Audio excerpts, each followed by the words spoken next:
La foi n'est pas une sensation. Shalom, bien-aimés dans le Seigneur, notre méditation du jour s'intitule « La foi n'est pas une sensation ». Première partie.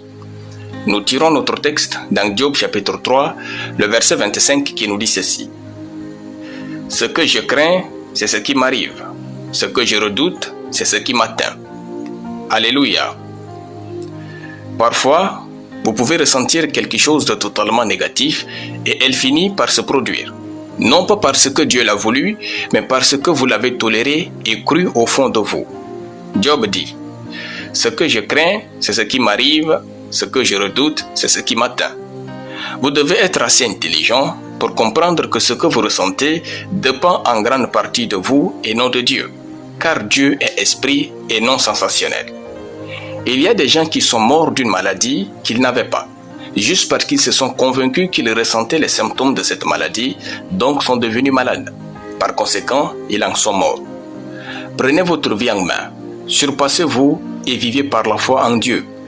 Par exemple, la foi et la vue sont opposées. Attendre de voir pour croire n'est pas la foi. La foi voit l'invisible. Elle perçoit les choses invisibles, bonnes et excellentes pour vous et votre vie. Si vous êtes intelligent, vous allez faire confiance à la parole de Dieu et non à ce que vous ressentez. En effet, vous savez que vos sensations sont temporaires alors que la parole est permanente. La parole ne ment point, mais vos sensations peuvent bien vous mentir. La parole de Dieu a créé le monde, mais vos sensations sont victimes de vos circonstances. La parole de Dieu vainc tout le reste et Dieu est soumis à sa parole. La foi se base sur la parole de Dieu et non sur ce que vous dictent vos sensations. Apprenez donc à grandir dans la foi en vous appuyant sur la parole de Dieu en toutes circonstances, favorables ou non. La foi vous fera ainsi triompher. Par moments, Satan compte sur ce que vous ressentez pour vous décourager ou vous tuer. Puisqu'en vivant par la foi dans la parole, vous êtes invincible. Satan espère que vous abandonnerez la foi pour parler négativement selon vos circonstances difficiles.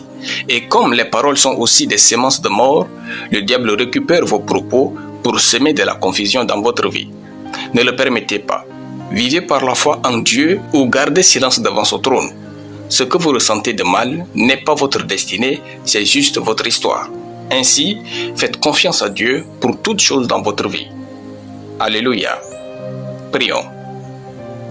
Merci Seigneur pour ta parole qui ravive ma foi et me fait vivre une vie excellente, radieuse, bénie au nom de Jésus. Amen. La lecture biblique en une année, 2 Chroniques chapitre 22 à 2 Chroniques chapitre 28.